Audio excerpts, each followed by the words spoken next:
LibreWolf is a Firefox fork built purely for privacy. It strips out telemetry, disables DRM, blocks fingerprinting, and ships with hardened defaults that protect your data from the start. Zen Browser, on the other hand, is also based on Firefox but takes a more modern approach. It introduces vertical tabs, workspace management, and a sleek interface while still keeping privacy in focus. The trade-off?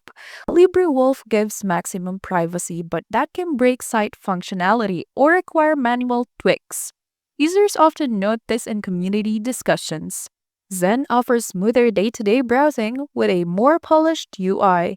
But since it disables DRM by default, streaming services like Netflix may not work. In short, choose LibreWolf if you want strict privacy and can handle occasional site issues.